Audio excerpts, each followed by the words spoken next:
Hello.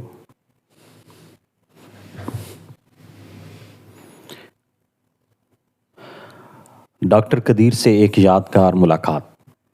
ये अगस्त 2010 की बात है। पाकिस्तान को एटमी ताकत बनाने के खालिक डॉक्टर अब्दुल कदीर से तवील इंटरव्यू ख़त्म हुआ।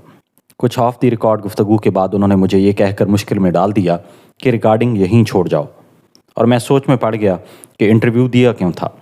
डॉक्टर साहब ने मेरे चेहरे के तासुरात देखे तो मुस्करा दिए और कहने लगे, ये जो घर के बाहर भाई लोग खड़े हैं सवालात भी करेंगे और क्या पता टेप्स भी ले लें।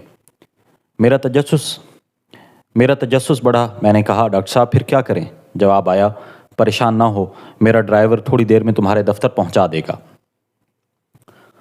कुछ इत्मीनान हुआ क्योंकि ये मेरे चंद यादगार इंटरव्यूज़ में से एक था जिसमें पाकिस्तान की मुकम्मल एटमी कहानी मौजूद थी, जुल्फ़कार अली भुट्टो से नवाज शरीफ तक।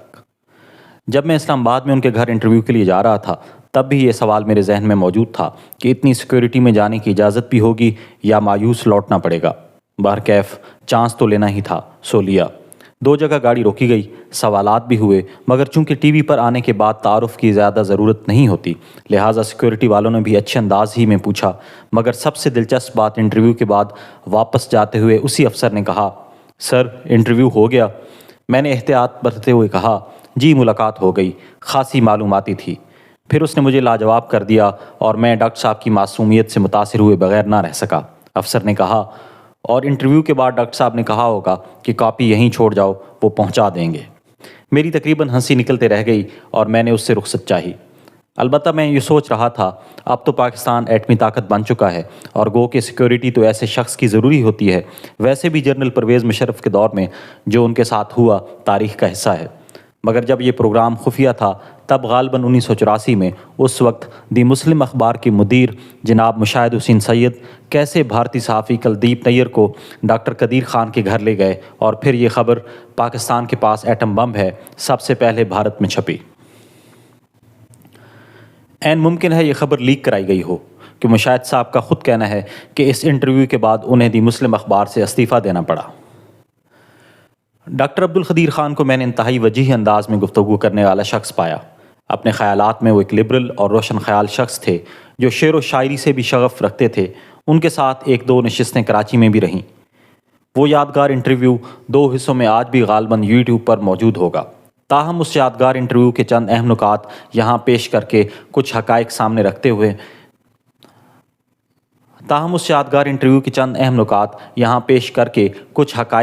रखते हैं कि आखिर 77 साल में पाक भारत कशीदगी को बढ़ते हुए ही देखा है।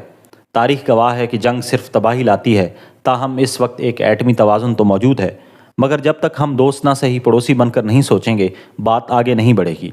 बात कश्मीर की हो या दहशतगर्दी की, बात तो करें। डॉक्टर साहब के साथ इस हवाले से खासी देर ऑफ द रिकॉर्ड भी गुफ्तगू रही। ताहम ऑन द रिकॉर्ड में उनसे पूछा, पाकिस्तान के एटमी प्रोग्राम की कहानी कहाँ से शुरू होती है? ये 18 मई 1974 से शुरू हुई जब भारत ने पहला एटमी धमाका किया। मैं उन दिनों बेल्जियम में नौकरी कर रहा था। बाद में PhD करके हालैंड मुंतकिल हो गया था। मैंने वज़ीर आज़म जुल्फ़कार अली भुट्टो को ख़त लिखा था कि पाकिस्तान के लिए एटमी तवाज़ुन कायम करना अब ज़रूरी है। 1971 के ज़ख्म भी ताज़ा थे। वज़ीर आज़म का जवाब आया कि मैं पाकिस्तान आ जाऊं, वो मिलना चाहते हैं। मैंने भुट्टो के हवाले से पूछा, उन्हें आपने कैसा पाया? बस इससे समझ लो कि 2 मुलाकातों में उसने मुझसे कहा, अब आप वापस ना जाएं, पाकिस्तान को आपकी ज़रूरत है। उसने जिस तेज़ी से काम शुरू करवाया वो कोई दूसरा नहीं करवा सकता था। काम में कोई रुकावट या रवायती ब्यूरोक्रेसी की मुश्किलात शुरू में आईं जो मैंने भुट्टो साहब को बताईं तो उन्होंने एक दिन तमाम मुतल्लिका अफसरान को बुलाया और इस हवाले से एक फोकल पर्सन को मुकर्रर करते हुए अजीब जुमला कहा, आज के बाद डॉक्टर साहब को दोबारा मुझसे शिकायत का मौका ना मिले। इनके आर्डर्स वज़ीर आज़म के आर्डर्स समझे जाएं। भुट्टो की फांसी के हवाले से मैंने पूछा तो डॉक्टर साहब ने इंकशाफ किया कि उन्होंने इसकी जान बख्शी की बहुत कोशिश की क्योंकि वो समझते थे कि उसका बचना बहुत ज़रूरी था। मैंने कुछ ममालिक का खुफिया दौरा किया, ख़ास तौर पर तुर्किया के वज़ीर आज़म बुलंद इजोत से मिला और दरख्वास्त की कि वो जनरल ज़िया से बात करें। वो भुट्टो के अच्छे दोस्तों में से थे।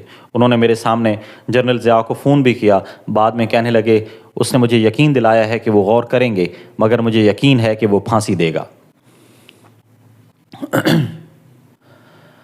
پاکستان بقول ڈاکٹر قدیر 1984 میں ایٹمی دھماکے کرنے کے قابل ہو گیا تھا، مگر افغانستان میں جاری جنگ، امریکہ سے اربوں ڈالر سے جاری جہاد، افغانستان کی وجہ سے اس کے اعلان میں تاخیر ہوئی۔ مگر 1998 میں جب بھارت نے ایک بار پھر 18 مئی کو 5 ایٹمی دھماکے کیے تو پاکستان میں عوامی دباؤ میں اضافہ ہوا کہ ہمیں بھی جواب دینا ہوگا۔ ابتدا میں میاں صاحب محتاط تھے، مگر پھر 10 دن بعد انہوں نے پاکستان کے 6 دھماکوں کا اعلان کر کے دنیا کو حیران کر دیا۔ اب پاکستان اور بھارت دونوں ایٹمی طاقت ہیں۔ جب تک یہ توازن کی حد تک ہے تو جنگ ٹلتی رہے گی۔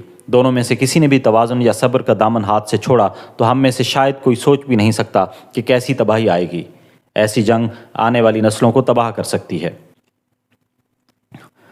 اس سے ذرا ہٹ کر کبھی آپ نے سوچا کہ جس دن یہ دھماکے ہوئے اس دن کس طرح ڈاکٹر عبدالقدیر خان کی شخصیت اور کاوشوں کو کم دکھانے کی کوشش کی گئی تھی؟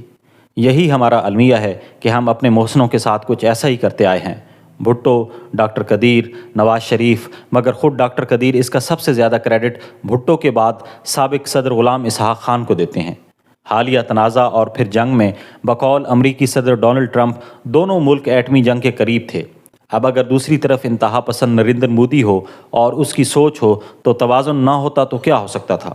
مگر کیا یہ جنگی جنون ختم ہوگا؟ اس حوالے سے انتہائی سنجیدہ کاوشوں کی ضرورت ہے۔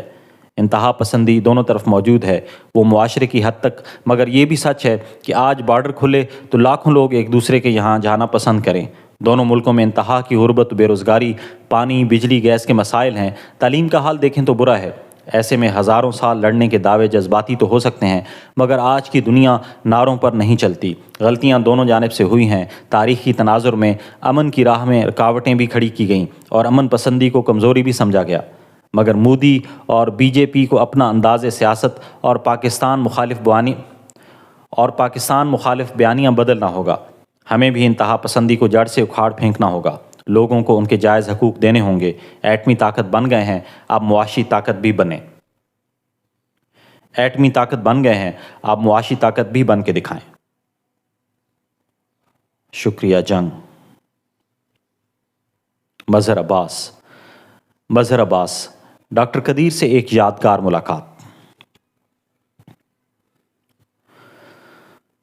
ٹیک 2۔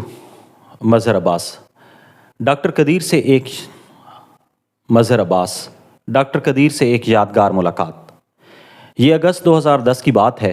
پاکستان کو ایٹمی طاقت بنانے کے خالق ڈاکٹر عبدالقدیر سے طویل انٹرویو ختم ہوا۔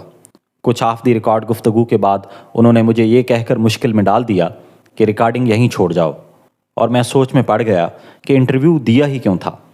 ڈاکٹر صاحب نے میرے چہرے کے تاثرات دیکھے تو مسکرا دیے اور کہنے لگے،